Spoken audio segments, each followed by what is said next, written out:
We live in a world where if you tap a link on your phone and the page takes, I don't know, more than 3 or 4 seconds to load, your heart rate actually spikes. Oh, yeah. Total panic. Right. It feels like a genuine crisis. We have this hardwired, culturally ingrained expectation of instant gratification.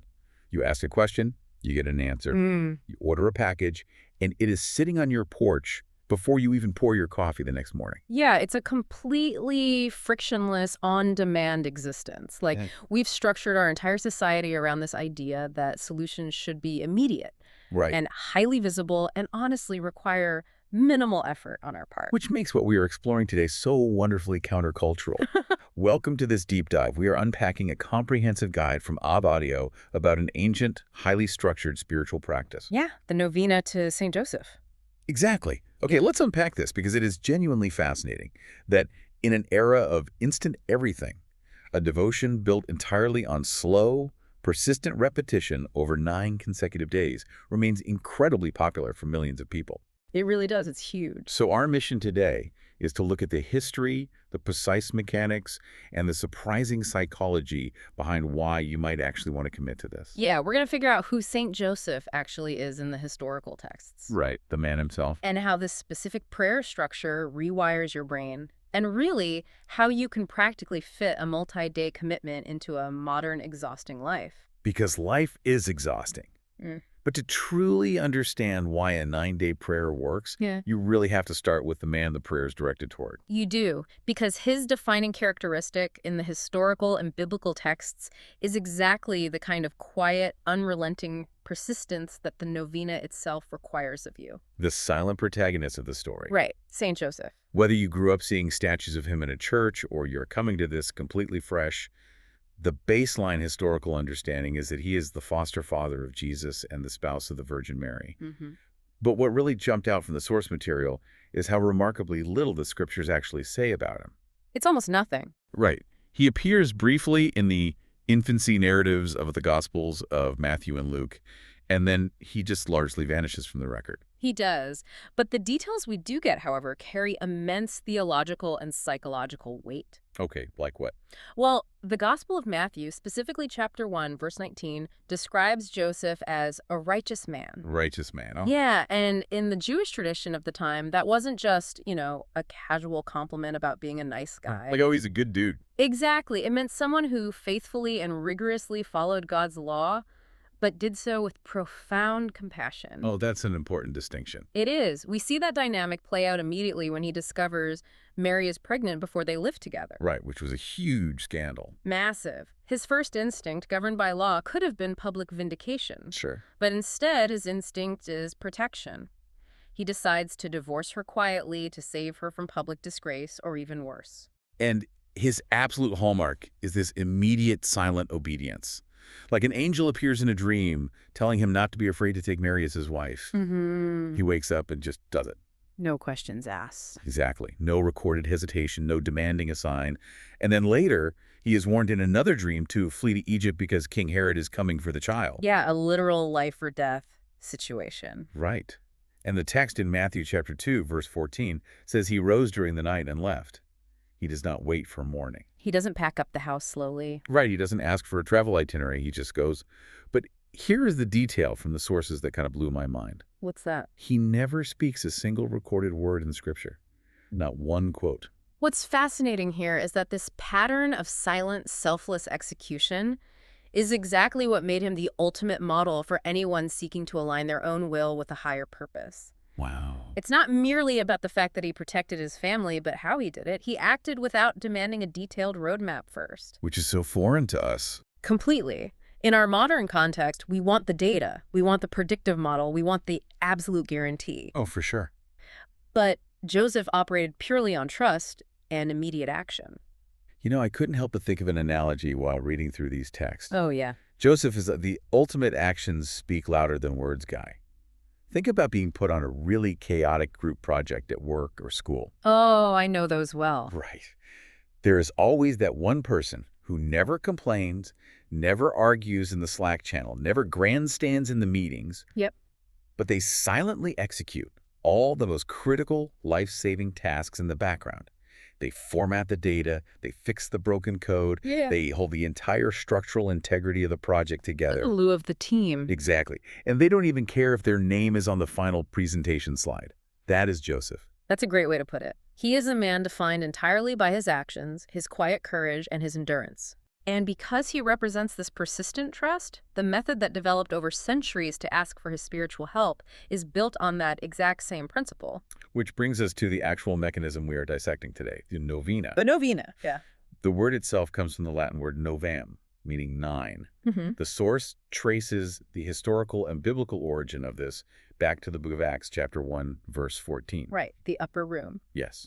It refers to the 9 consecutive days that the apostles, the Blessed Virgin Mary, spent in an upper room, waiting and praying in Jerusalem between the ascension of Jesus and the arrival of the Holy Spirit at Pentecost. So it's a period of intense waiting. Exactly. And over the centuries, Catholics took that biblical blueprint, that 9-day period of waiting, and formalized it into structured prayers for very specific intentions. But it is vital to understand what the texts say a novena is not. Okay, what is it not? It is not a magic formula. The theological backing for this practice actually comes from Jesus' parable of the persistent widow in the Gospel of Luke, chapter 18. Oh, right, the widow and the judge. Yeah, it's a story about a widow who keeps bothering a corrupt judge until he finally gives her justice.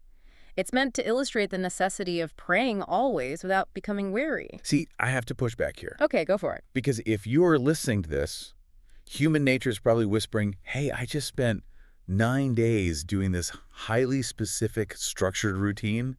Where are my results? Of course. That's the natural reaction. Right. If it isn't a magic formula or like a spiritual vending machine where you put in 9 days of devout currency and out pops the exact job promotion or the perfect house you asked for. Yeah. What happens when someone prays for 9 days and gets a no? Or a completely different, much harder outcome? And honestly, why exactly 9 days if an omniscient God already knows what you want on day 1? That is the core tension of the practice right there. And it gets right to the heart of behavioral psychology and spiritual discipline. How so? Well, the repetitive nature of those 9 days is entirely intentional, and it is meant to be slightly uncomfortable. Yeah, it slows down the human impulse to demand immediate answers. Think about what happens to you over 9 days. Okay. Day 1, you are enthusiastic. Day 3, you are anxious. Yeah, you're looking for signs. Exactly. Day 5, you might be frustrated that nothing has changed. Day 7, you are just tired. You're ready to quit. Right. By day 9, if you have stayed with it, you have essentially burned off the frantic desperation. Oh, wow. It actively builds a habit of turning to God before turning to anxiety. That makes a lot of sense. Yeah, the goal of the novena isn't to wear God down to get what you want. The goal is to change the person praying. Change the person praying. Exactly. It's a cognitive and spiritual rewiring designed to open your heart to whatever answer arrives, even if that answer looks wildly different from your original request. So it is a 9-day process of aligning yourself, really emptying out your own rigid expectations rather than trying to force an outcome. Precisely. So what does this all mean for everyday people? Well, once you understand that the novena changes the person praying, it makes perfect sense why incredibly diverse groups of people throughout history have turned to Joseph's intercession for their very specific, very worldly anxieties. Yeah, he is like the ultimate spiritual handyman. He really is. The formal devotion to St. Joseph grew steadily from the Middle Ages onward, but it really gained momentum with figures like St. Teresa of Avila in the 16th century. Okay. She wrote in her autobiography, and this is quite a bold, definitive claim, honestly. What did she say? She said, "I do not remember even now that I have ever asked anything of him which he has failed to grant." Wow. When a major historical and spiritual heavyweight like Teresa of Avila gives an endorsement like that, people pay attention. Oh, absolutely. And the timeline of papal support for this devotion is fascinating because of when it happens. Right, let's look at that timeline. So we see in 1621, Pope Gregory XV makes March 19th a holy day of obligation, meaning a day Catholics are required to attend Mass. Okay, so making it official. Right. Then jump to the late 19th century. In 1870, Pope Pius IX declares Joseph the patron of the Universal Church. In 1889, Pope Leo XIII issues a document called Quamquam Pluris, calling on Catholics to seek his intercession. But we shouldn't just look at the dates, right? We have to look at what was happening in the world at that time. Right. If we connect this to the bigger picture, The late 1800s and early 1900s are the height of the Industrial Revolution. Huge societal shifts. Massive. You have millions of people moving into cities, working in factories, feeling entirely reduced to cogs in a machine. Yeah, terrible working conditions. You have massive labor movements, debates about the dignity of the worker, and global waves of immigration. Wow. Okay. And in the midst of all that socioeconomic upheaval, the church elevates a humble blue-collar carpenter. They point to St. Joseph to say, hey, the work you do with your hands matters. Your struggle to provide for your family matters. Here's where it gets really interesting. The popes kept building on that specific working class connection. They did. In 1955, Pope Pius XII establishes May 1st as the Feast of St. Joseph the Worker. Right, on May Day. Exactly. And just for context, when the church uses terms like solemnity or feast, they are ranking the importance of the days. Right, a hierarchy of celebrations. Yeah, a solemnity like his March 19th day is the highest ranking, a major celebration. A feast is the next tier down. But the focus is always on his quiet labor. Always. Fast forward to 2020, Pope Francis declares a year of St. Joseph with his apostolic letter, Patris Corde, which translates to with a father's heart. Beautiful letter. It is. Francis calls him a daily, discreet, and hidden presence. He even keeps a statue of a sleeping Joseph on his desk, and traditionally slips prayer intentions underneath it. I love that image of the sleeping Joseph. The relatability is really the engine behind the devotion. Definitely. When you look at who Joseph is, the patron of workers, craftsmen, fathers, the dying. Why the dying? Well, tradition holds he died peacefully with Jesus and Mary present, which is why he is invoked for a happy death. Oh, that makes sense. Yeah, but he is also the patron of immigrants and refugees. He had to flee to Egypt to save his family from political violence. Right. He is invoked by people buying and selling homes, which the source notes has evolved into some popular folk practices like burying statues. Oh, yeah, I've heard of that. But at its core, it is really about housing insecurity. Think about those 19th and early 20th century immigrants arriving in new countries, facing discrimination, trying to find a tenement apartment, Yeah. desperately looking for work. They didn't connect with a king sitting in a castle. No, not at all. They connected with a guy who dealt with displacement, immense financial pressure, and heavy family responsibility. Exactly. Whatever crisis you might be facing today, whether it's housing stress, job loss, family drama, or uncertainty about your future, Joseph historically experienced an analogous version of that exact stress. He understands the struggle firsthand because he lived it in quiet dignity. So, knowing his powerful history and his wide-ranging empathy, how do you actually put this into practice? That's the big question. So let's talk about behavioral psychology and the actual blueprint for the Novena. How does someone take a 17th century devotional practice and successfully execute it in a world designed to shatter our attention spans? Well, the beauty of it is that it requires no special equipment. But it does require intentional preparation. Okay, where do we start? First, you choose your intention. The source material emphasizes being highly specific. So not just make my life better. Right, exactly. Saying, help me find meaningful work in graphic design gives your brain something tangible to focus on, as opposed to a vague, generalized, just help me. Got it. You can certainly carry multiple intentions, but clarity really grounds the 9 days. All right. Step 2 is picking your 9 days. Any 9 consecutive days will work. Yeah, any 9 days. You can start on a random Tuesday if you are facing a crisis. Ah. However, the guide mentions some traditional calendar windows. Right, the seasonal ones. Yeah, many people pray it from March 10th to the 18th, leading up to his major March 19th solemnity. Another popular window is April 22nd through the 30th, right before the Feast of St. Joseph the Worker on May 1st. Those are great times to join in with a larger community. For sure. Yeah. And step 3 is finding a consistent time. It doesn't actually matter if it is at 6 a.m. during your lunch break or right before bed. Right. But behavioral science tells us that consistency is the key to habit formation.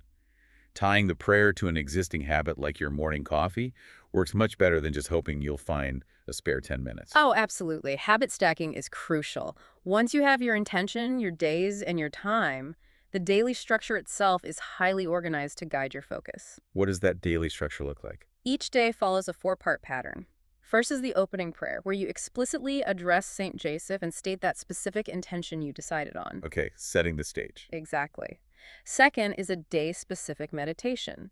This keeps the 9 days from feeling entirely repetitive. Oh, that's good. Yeah, the version highlighted in our sources focuses on different aspects of his life each day, reflecting on him as a husband, a father, a worker, a protector, and a model of faith. I like that. Yeah. If you are meditating on him as a worker, for instance, you're reflecting on the fact that the foster father of God spent most of his life covered in sawdust, doing unglamorous manual labor to put food on the table. Yeah, just sweeping the floor. Right. It completely reframes how you might view your own tedious spreadsheet work or household chores. It really does.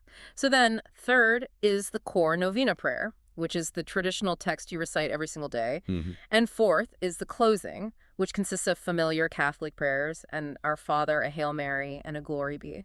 But I want to talk about the friction of actually doing this. The reality of it. Yes, because we have all started ambitious projects or workout routines.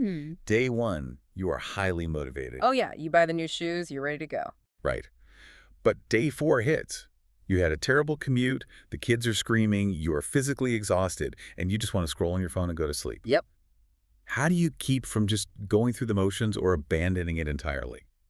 Well, this raises an important question about building systems that support your spiritual discipline when your initial willpower inevitably fades, because it will fade. Oh, guaranteed. The text is very realistic about human frailty and offers several strategies. Setting a daily alarm on your phone is the simplest. Basic but effective. Exactly. Praying with someone else, like a spouse, a friend, or a parish group, adds a crucial layer of social accountability. Peer pressure, but make it holy. Right. And they also suggest brief journaling. We are talking about writing down one single sentence after you pray about what struck you or what felt difficult that day. Just one sentence that's manageable. Yeah. And to fight that specific mental fatigue, the source heavily advocates for offloading the cognitive burden by using modern audio tools. This is a game changer. It is. They specifically recommend listening to the Novena to St. Joseph on Ave Audio, which you can find at aviaudii.com. And there is a brilliant irony here. What's that? Utilizing cutting-edge AI audio technology to sustain a devotion that was largely perfected by 17th century peasants. It is incredibly practical, though. They offer the complete prayer in a reverent, beautifully paced audio format.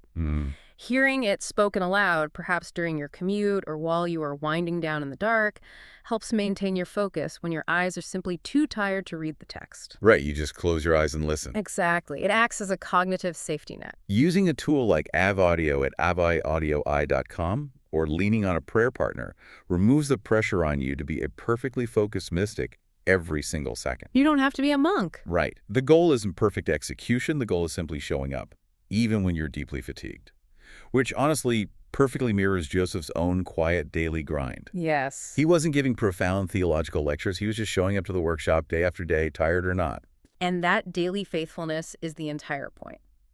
And the source notes that if this structured, multi-day format resonates with you, it opens the door to a much wider ecosystem of Catholic devotions. Like what else? Well, practices like the Rosary, the Divine Mercy Chaplet, the Prayer to St. Michael, or even just formally integrating Catholic prayers before meals into your daily routine. Okay. All of these are mechanisms designed to puncture the noise of modern life and transform ordinary, mundane routines into little encounters with grace. So let's step back and recap the journey we've been on. Sure. The Novena to St. Joseph is far more than just reciting old words from a printed booklet. It is a 9-day cognitive and spiritual boot camp in patience and radical trust. Beautifully said. It is inspired by a biblical figure who handled immense pressure, political displacement, and heavy family responsibility with immediate, quiet obedience, and he did it without ever speaking a word on the historical record. The Novena gives you a highly structured framework to take your very real, very modern anxieties over housing, work, or family dynamics and channel them into a focused conversation with God. And you can utilize brilliant modern resources like avaudioii.com to bypass your own mental fatigue and make sure you actually cross the finish line on day 9. It is a profound shift in perspective from our on-demand culture. But I want to leave you with one final, deeply challenging concept drawn directly from our exploration of the source text. Okay, lay it on us. We talked about how St. Joseph received his divine instructions. He didn't get a burning bush or a booming voice from the clouds. Wait, you got dreams. He received his instructions through dreams. These were brief, highly cryptic, subtle messages that required him to completely uproot his life, his family, and his livelihood, often in the middle of the night. Yeah. He never argued with the dream. He never asked for a focus group. He never asked for a timeline of when things would get easier. Meanwhile, in our world, we demand highly detailed roadmaps for our lives. We want endless data, predictive modeling, and guaranteed outcomes before we make even the smallest career change or life move. We want a sure thing. Yeah, exactly. We are terrified of the unknown. So the challenge to sit with is this.